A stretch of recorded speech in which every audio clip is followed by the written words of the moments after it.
Hello to our mates of Shakespeare by the Lakes. We are here to give you a very important announcement. You, before anybody else, are going to find out what our show for 2019 will be, which is... First of all, let me apologise for the beard. You may be a little alarmed. Lexi has assured me that she's going to shave by opening night, so it won't be an issue. Sorry, we were talking about the show, weren't we? Should we say it together on the count of three? Yes. Okay, 1, 2, 3. Henry Twelfth VI, night. Part 2. What? Duncan! I promise it's not Henry VI. We're Part definitely 2. doing 12th night. We are definitely doing 12th night. We At would the same lose time, most of our audience. Duncan will be doing a one-person version of Henry said VI. Henry. Part 2. Yes, yeah. No, we're going to do 12th night. And we wanted to make sure that our mates, you found out before anybody else and before we do a public announcement or anything on social media. And I suppose there are a number of reasons why we chose 12th night in the end. But I think one of them was how popular that choice was when we polled people who came to see Much Ado About Nothing. So what people want to see from Shakespeare by the Lakes is definitely something that's very, very important to us. Yes, yeah. And other things that fed into it, I suppose, are the fact that it's another comedy. And I think... And until we are doing the histories, which I'm sure, obviously, Duncan's keen for us to do all the Henrys, I vote that we will do those concurrently when there's a comedy going on as well. So yeah, comedy I think is something that we want to stick to at least for a little while. And other considerations, our 12th night I suppose is another big, really well-known play. If I had to vote for which of Shakespeare's comedies I thought was the best, I'd probably pick 12th night. I mean, it's not a horse race. You don't have to say one's necessarily the best. Maybe personal favourite is a better way to phrase it. Yes, yeah. I think also the musical element. We're really interested. We had some great collaborations for Much Ado About Nothing. And there's something about the music that's inherent in this, and we would like to continue bringing that element to this sort of outdoor free picnic type Shakespeare. Yeah. Plus there's great parts for us.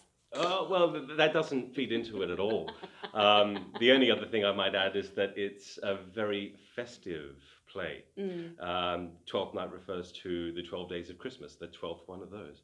And I think it's entirely appropriate still that the choice of play be festive, given that it's part of a Shakespeare festival. Yes, yeah, definitely. And so what will Shakespeare by the Lakes 2019 look and feel like? Shakespeare by the Lakes 2019 will have... The festival. Will have a similar setup to what we did for Much Ado About Nothing this year, in that we are sticking with it being a free performance, and the company will again be highly interactive, and the text will be brought to audiences. And we want to go back to a lot of the spaces, particularly the spaces in Canberra that we went to. The season will be about the same length, but we would like to, and we're planning and finding a few other spaces, more intimate spaces. And I think that will be great. So some people, if they really love the massive big Glee Park show, they might be interested in coming along to a show that's maybe limited just to 50 or 100. But we're still working that out. And I think probably all the best bits from Much Ado from our first season will be there. And it will hopefully be even better in 2019. Yeah, I think the idea about things being either in quite an expansive, inclusive festival atmosphere or something quite intimate really suits a play like 12th Night too. Because it can certainly be played either way. Yes. It does have that festive quality, but certain scenes are really, really quite private. There's more soliloquizing, I think, from one of the characters at least. Or many of them. And the more intimate the space, the closer the actor can be to themselves when doing that kind of stuff. Yes, yeah. Also, I think probably 2019 will have even more of a, I don't know, maybe a professional type feel, just because we are, and we will be announcing soon, and all of our mates will find out before anyone else, we will be announcing that we're bringing someone in who's very experienced.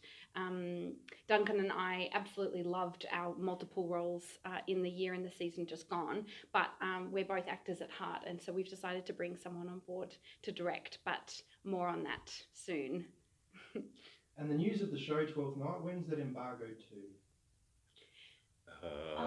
Until I think about no, actually I don't know, because the 6th of August, are we actually saying when the show is on, or, sorry, we stuffed this up. It's okay. I think early August we can say. So. Early August, okay. Paul, is the answer to your question. Try and keep it under wraps, the show that we're doing, until early August, please. And what do you think are going to be the challenging roles in this upcoming production? Challenging roles? 12th Night is a very meaty play for a few characters. Viola, chief among them. You know, I just realised the other day that you don't hear her name until the last scene of the play. Oh, which is really interesting. Sorry, it's not an answer to your question at all.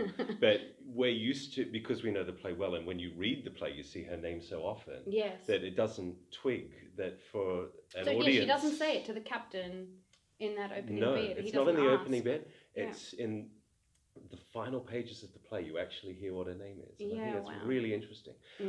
But her character is definitely a really, really sizable one. She's got to do so many things, and the internal motivations for them would be quite interesting for an actor to consider. Even though a lot of them would just remain the actor's decisions. A lot of the characters have fantastic dilemmas, though, and they just may not realise that it's coming up. So Viola obviously has a big one which propels so much of the plot, but you know, Malvolio, a dilemma is created around him, and that's important for the show, right? The night of gaming, the night of being silly. The night of kind of not following the rules or breaking the rules. And Malvolio is a lot like the character of Antonio. They're different in many ways, but they're an example of how 12th Night is a play about those who are kind of inside something, enjoying it, and those who are jealously on the outside wanting to be part of it, even if they don't admit it to themselves. And Antonio is a classic example. Every Antonio in every Shakespeare play is always an outsider. Malvolio is definitely part of that as well. Someone who doesn't belong. Fascinating stuff. Great for drama and comedy. Okay, well, I think we'll wrap it up there. Okay. Any final comments to our mates? Thank you so much for your support and your interest in this initiative. I really, really hope you enjoyed the second outing as much as the first. And we hope to see you there. Definitely. And stay tuned. We want to keep on looping you in on everything that we're doing. Thank you so much. Bye for now.